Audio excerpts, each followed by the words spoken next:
Salve Tricolor Paulista, salve, salve nação, Drex aqui na Sonora.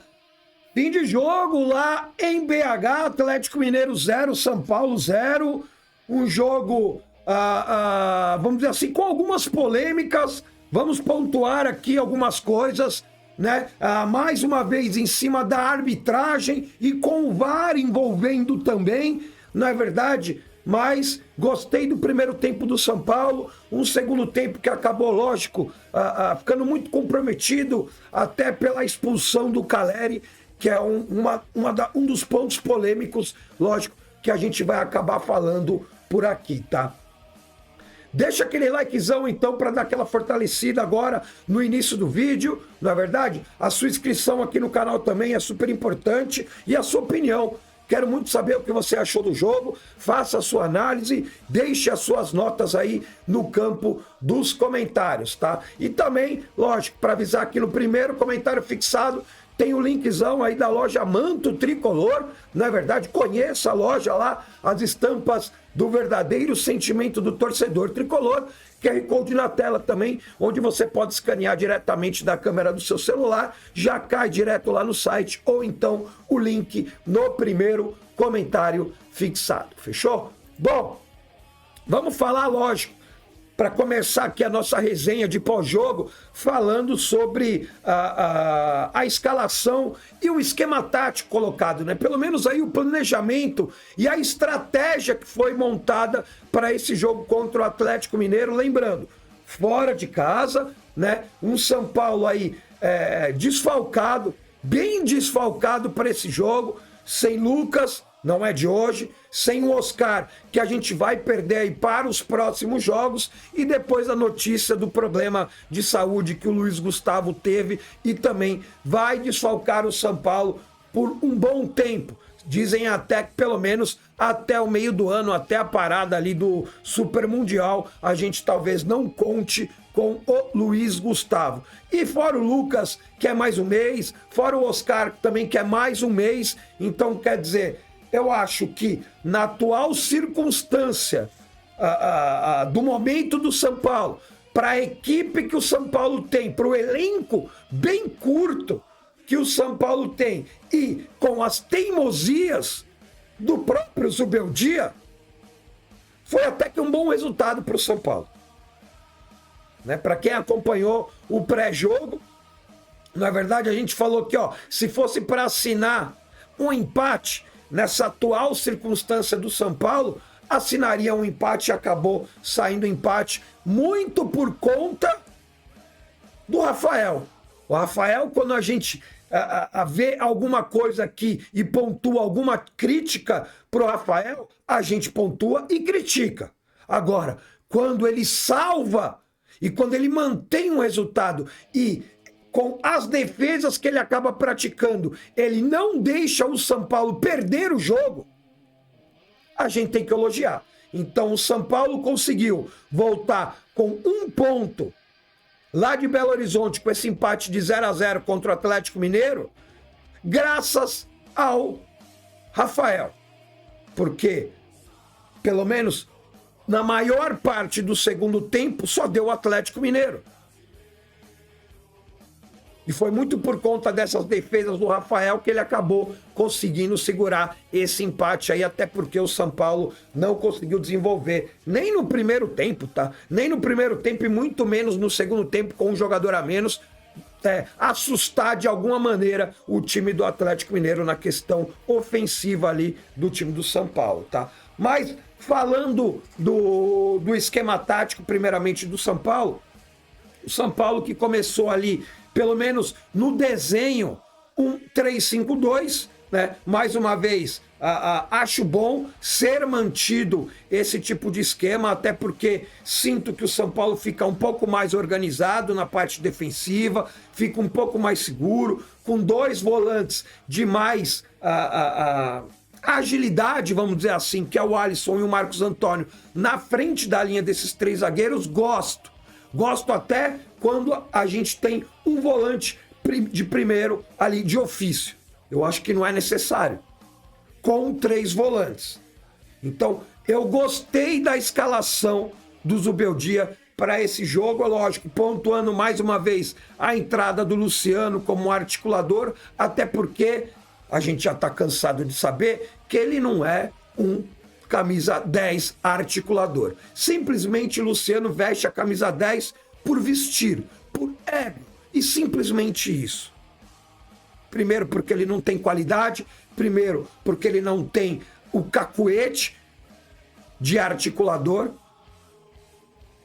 Então ele é colocado ali, a gente não sabe por quê. Ah, Drex, mas colocou o Matheus Alves no segundo tempo e o moleque não fez nada. É lógico que ele não vai fazer nada. Ele ficou 5 minutos em campo e depois o Caleri foi expulso. E o São Paulo recuou todo o time para trás da linha da bola. É lógico. Então, quer dizer, as alterações que acabaram acontecendo para melhorar o time antes da expulsão do Caleri foi tudo por água abaixo. Nem ser acionado o Lucas Ferreira pelo lado esquerdo, ele não conseguiu ser.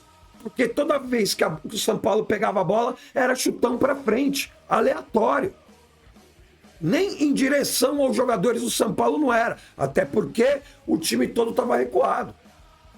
Mais preocupado defensivamente do que ter esses escapes aí de contra-ataque quando conseguia. Então, sem nenhuma responsabilidade, e esse argumento não rola.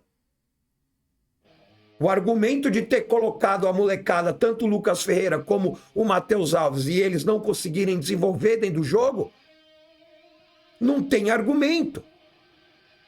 Porque foram ali para o sacrifício junto com o restante do time para compensar a falta de um jogador, do atacante.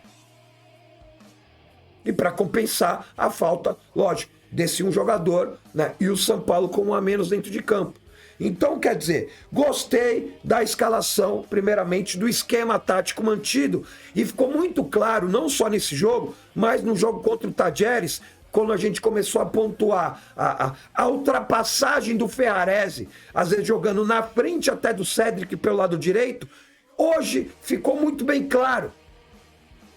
O São Paulo sem a bola, quando o São Paulo está sendo atacado, linha de 3 zagueiros, os nossos 2 alas transformam em laterais, então fica uma linha de 5 defensores com 2 volantes, e o meia e o atacante formando 2 jogadores que dão o primeiro combate. Dão o primeiro combate em cima dos volantes e dos zagueiros ali do time adversário. Quando o São Paulo está sem a bola. Quando o São Paulo tem essa posse de bola, o zagueiro pelo lado direito, que é o Ferrarese, ele se transforma em lateral. E o ala, que é o Cédric, ele se transforma no meia ofensivo pelo lado direito. Então, transforma num 4-2-3-1. São Paulo com a bola. Os 2 zagueiros, Arboleda e o Alan Franco. Os 2 laterais, Ferrarese e hoje o Wendel e depois o Enzo Dias. Os 2 volantes, que são de mobilidade. O Luciano, que estava na articulação central. Cédric e o Ferreirinha com o André Silva mais avançado. Ficou muito claro. Já ficou claro o jeito de jogar do São Paulo. Por esses 2 jogos. 2 jogos com o Tajeres, hoje contra o Atlético Mineiro, e a gente conseguiu enxergar um pouco disso também no jogo contra o Sport, no primeiro jogo do Campeonato Brasileiro. E se não está rendendo ofensivamente, defensivamente está funcionando. Você não vê mais aquela bagunça dentro de campo, você não vê mais aquele catado dentro de campo, mesmo com o São Paulo tendo essa variação tática com a bola rolando. Sem a bola, um esquema, com a bola, outro esquema. O problema dessas mudanças táticas com a bola rolando, com as mesmas peças, é exatamente isso. São as peças.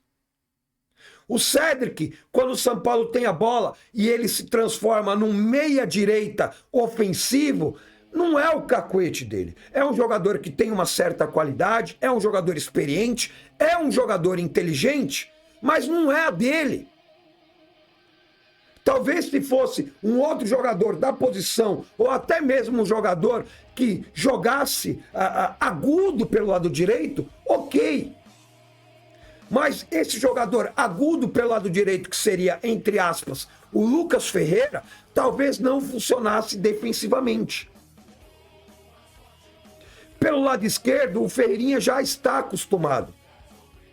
Pelo lado esquerdo, o Ferreirinha, ele joga. Quando o São Paulo está sem a bola, ele fecha para ajudar o Wendel hoje. E depois o Enzo, ele ajuda defensivamente e ele vira uma válvula de escape. E as alterações hoje do São Paulo no segundo tempo foi 6 por meia dúzia. Mas talvez com peças que funcionariam melhor. Só não funcionaram exatamente porque o São Paulo estava com um jogador a menos. Então, quer dizer, taticamente o São Paulo, dentro de campo, o desenho tático do São Paulo, eu consigo enxergar ainda bem embrionário, não é? A palavra que está na moda aí, não é verdade? Eu acho que ainda pode funcionar. Está muito no início ainda, mas pode funcionar. Até porque uma parte está funcionando, que é a parte defensiva. O São Paulo, ele vem aí, nos últimos 6 jogos, 1 gol tomou. E foi de pênalti. E foi roubado aquele contra o Palmeiras. O São Paulo não tomou gol de bola rolando. Então a gente pode falar que esse sistema defensivamente está funcionando. O que não está funcionando no São Paulo é a parte criativa. É a parte do meio-campo para frente, onde é lógico, você precisa ter um coletivo muito bem trabalhado, onde entra jogadas trabalhadas, triangulações, tabelas, ultrapassagens pelo lado de campo, cruzamento certo, chutes de média e longa distância e finalizações mais próximos da área. Aproveitamento de bola parada. Isso não está funcionando ainda no São Paulo. Espero muito que comece a funcionar. Porque senão o São Paulo vai ser tratado como um time retranqueiro. Um time defensivo. Não toma gol? Não toma gol, mas também não faz. Não consegue pegar essa bola e construir para fazer o gol. Para chegar efetivamente para finalizar uma bola dessa. Hoje, no jogo contra o Atlético Mineiro, qual lance que o São Paulo teve a oportunidade clara ali de construção de jogada para fazer o gol? Mais uma vez, teve um chute de média distância que foi do próprio Alisson. Só.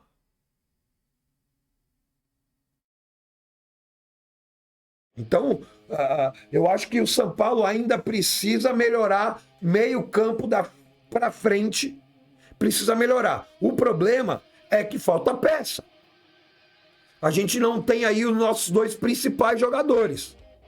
Que é o Oscar, que seria o articulador desse time. Que seria o cara pensante que distribuiria o jogo. E a gente não tem o Lucas, que é o cara de qualidade, é o cara que tem a jogada individual e a velocidade. E hoje a gente consegue ver o quanto faz falta o Lucas nesse time. Que é o cara que pegava a bola, dava aqueles giros em cima da marcação e botava velocidade. Era o cara que quebrava a linha defensiva do time adversário. Hoje a gente não tem nenhum outro jogador no elenco que faça isso. E eu entendo que a dificuldade de criação e articulação e até o São Paulo conseguir chegar mais na parte ofensiva, finalizar com mais oportunidade de acertar o gol, a falta desses 2 jogadores.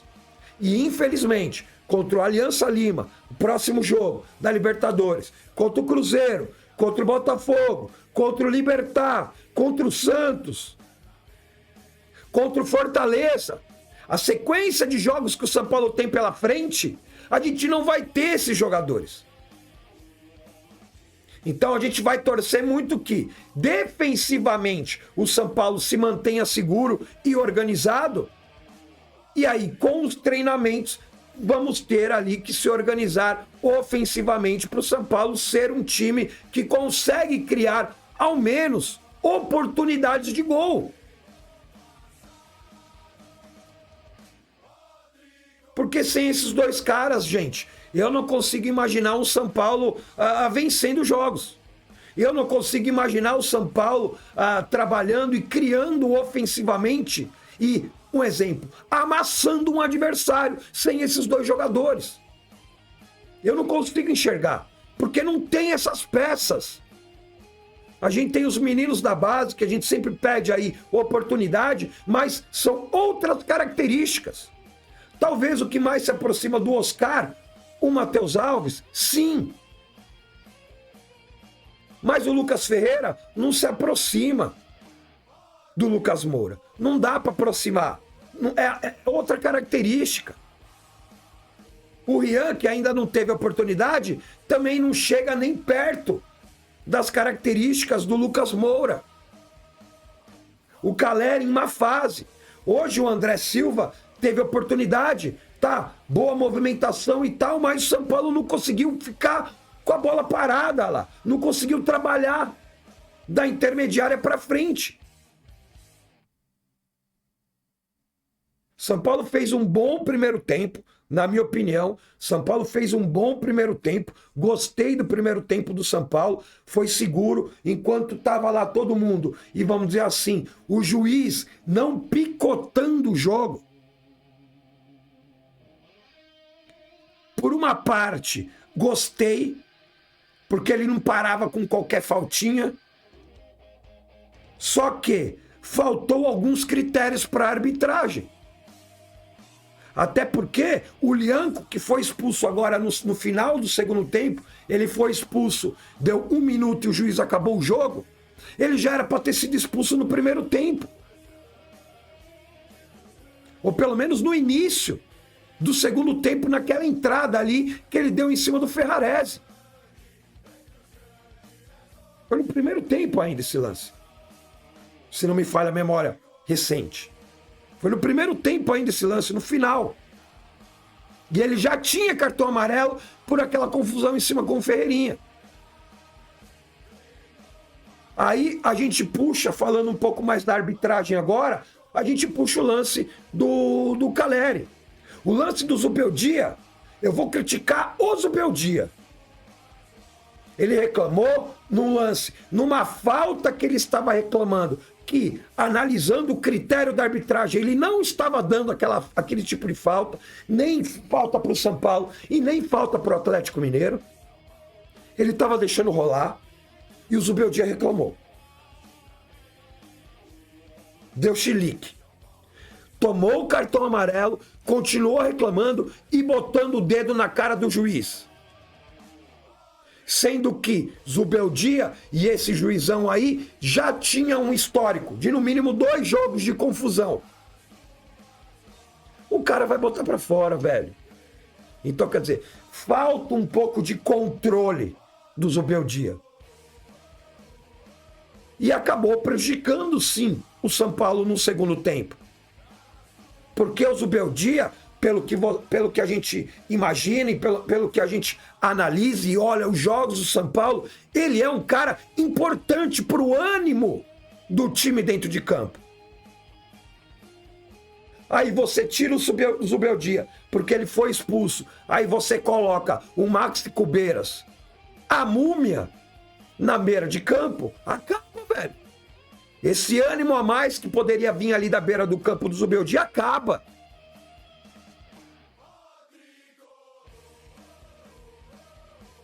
Então, para mim, culpa e responsabilidade total pela expulsão do Zubeldia dele mesmo. Ele já tinha tomado o cartão amarelo, então ele já iria ficar fora do próximo jogo contra o Cruzeiro, pelo Campeonato Brasileiro, no próximo final de semana. Foi expulso, aí ele vai ficar fora mesmo. Aí ele vai ficar fora mesmo. Agora, a expulsão do Caleri, eu não vi o gatilho. Quando o VAR chama para expulsar num lance desse tipo, tem que haver um movimento, tem que ser observado o gatilho. O cara olhando, armando o cotovelo para dar. Coisa que a gente não viu nesse lance do Caleri. Ele estava olhando para a bola e ele armou para subir. E é normal. Todo mundo que sobe por uma cabeçada, ele vai subir por braço aberto por proteção. Não foi ontem que começou a fazer isso. É desde quando existe o futebol. Talvez o Caleri poderia ir de uma outra maneira do lance? Poderia. Talvez o Caleri não precisaria abrir tanto o braço assim e esticar para proteger? Poderia. Tanto que dentro de campo, o juiz ele deu cartão amarelo. Porque ele entendeu que foi um lance um pouco exagerado do Caleri e o cartão amarelo, ok. Agora, se por causa que sangrou, isso for questão do VAR chamar e fazer a cabeça do juizão lá, então quer dizer, outros lances que podem acontecer, sangramento, e que já aconteceram e não teve motivo para expulsão, vai ter que expulsar a partir de agora. Porque a partir do momento da expulsão do Caleri, eu anotei aqui a minutagem, ó. A partir do momento da expulsão do Caleri, que foi aos 36 minutos, o jogo foi até 55, o São Paulo foi prejudicado. Porque o São Paulo, com um a menos dentro de campo, é lógico, o time recuou, o time do Atlético veio pro abafa, e mais uma vez, graças ao Rafael, o São Paulo ficou no 0-0. Porque mesmo ainda com o time completo dentro de campo, um segundo tempo onde o São Paulo não fez por onde sair na frente no resultado. Um primeiro tempo que o São Paulo não fez por onde fazer 1-0. O time do Atlético Mineiro, não no primeiro tempo, que eu acho que foi muito igual, eu acho até que o São Paulo foi um pouquinho melhor no primeiro tempo que o Atlético Mineiro, mas não foi agressivo. O São Paulo não agrediu o time do Atlético Mineiro. Contra um segundo tempo bem diferente, onde já logo no intervalo o time do Atlético coloca o Bernard e mais um outro jogador, se não me engano, mais ofensivo. E o time veio para cima. Estava jogando em casa, vem de derrota no Campeonato Brasileiro, eles têm que colocar as cartas na mesa, eles têm que vir para cima. Isso é normal.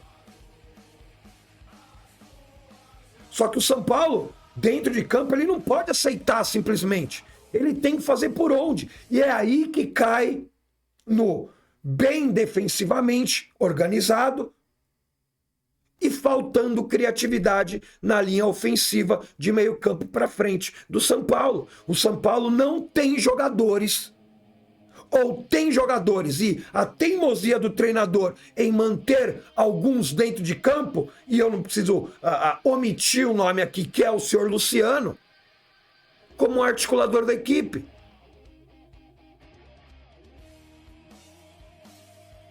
Hoje, eu acho até que as substituições foram corretas. E a gente passa aqui. Saiu o Luciano, entrou o Matheus Alves. Meio campo mentiroso, pelo meio campo que sabe jogar, que sabe articular. De ofício. Saiu o Ferreirinha, entrou o Ferreirão. Jogou pelo lado esquerdo, o mesmo lado que o Ferreirinha estava jogando. Quer dizer, não é um jogador que vai cortar para o meio, tentar chutar ou cruzar, como era o Ferreirinha, mas é um jogador que ia dar, ia abrir mais o campo, ia jogar essa bola para a linha de fundo. Até porque saiu o André Silva e colocou o Caleri para receber esse cruzamento do Ferreirão dentro da área. Só que isso nem deu tempo para acontecer, porque as substituições aconteceram ali por volta dos 24, 25 minutos, e o Caleri foi expulso 10 minutos depois. Não deu nem tempo, porque nesse momento o time do Atlético já estava com um controle maior ali no segundo tempo.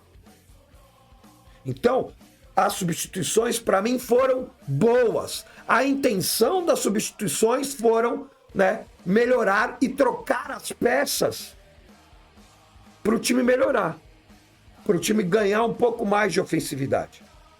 Um cara articulador no meio campo, o Caleri, que é o centroavante titular, para preocupar um pouco mais e, sabe, e atazanar a defesa dos caras, com o Lucas Ferreira no lugar do Ferreirinha, para continuar, né, naquela jogada individual pelo lado esquerdo.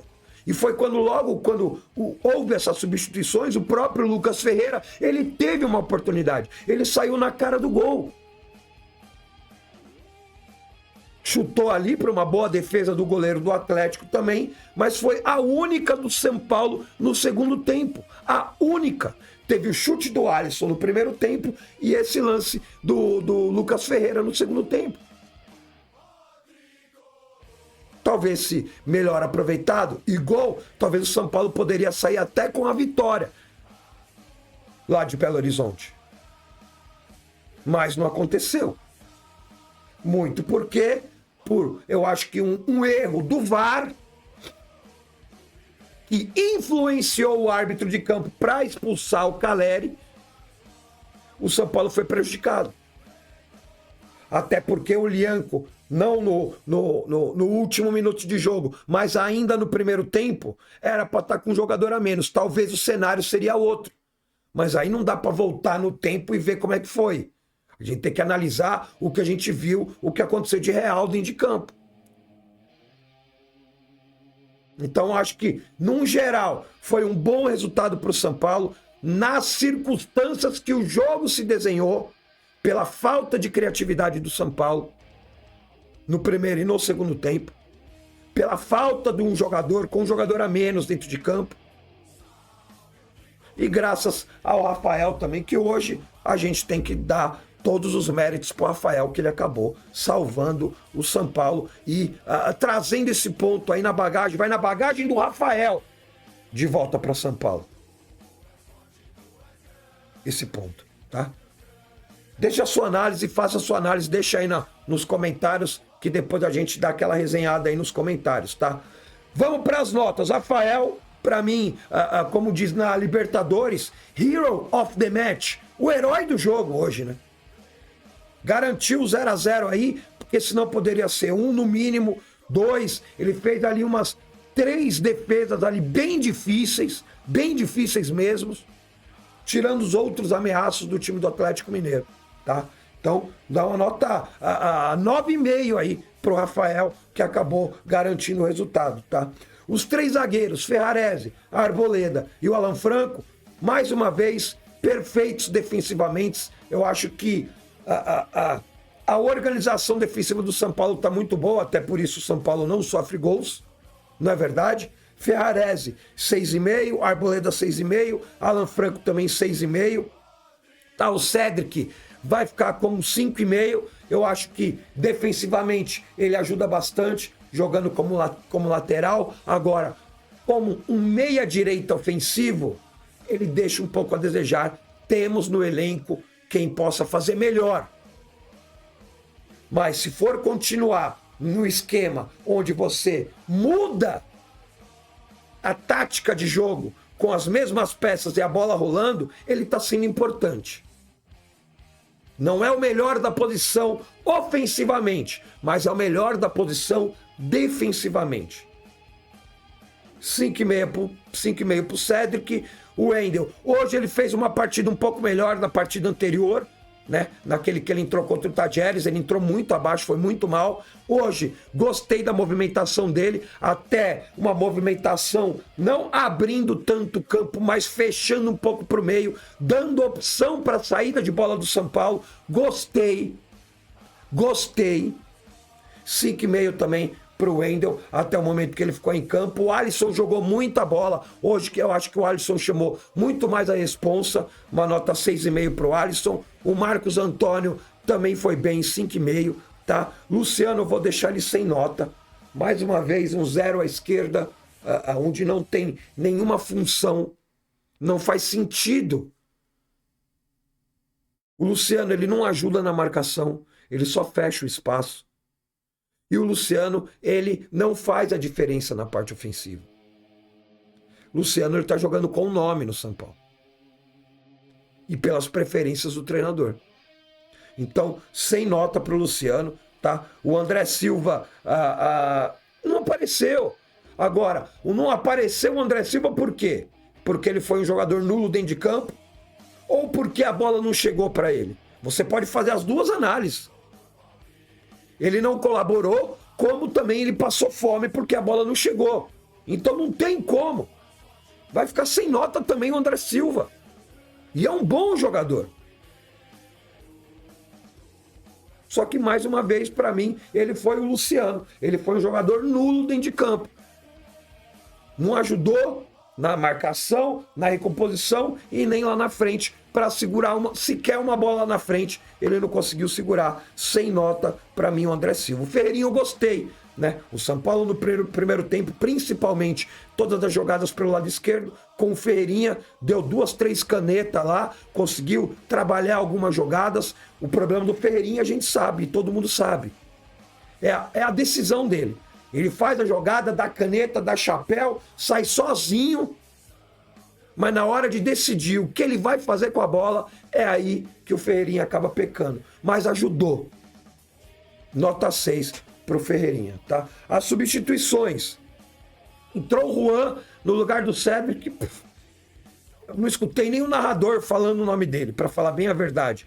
Entrou o Enzo no lugar do Wendel, não comprometeu, mas vai ficar sem nota, tá? E o Matheus Alves tentou alguma coisa ali, teve até um contra-ataque que ele acabou puxando, que ele poderia ou segurar um pouco essa bola para tentar sofrer a falta, ou tocar essa bola, porque tinham mais 2 jogadores do São Paulo, e ele acabou não tocando e acabou perdendo a bola.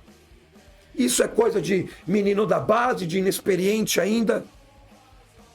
Ele tinha 2 opções: segurar a bola para chamar a falta ou tocar para o companheiro. Não, nenhuma das duas aconteceu. Ele acabou perdendo a bola e gerando um contra-ataque para o time do Atlético Mineiro.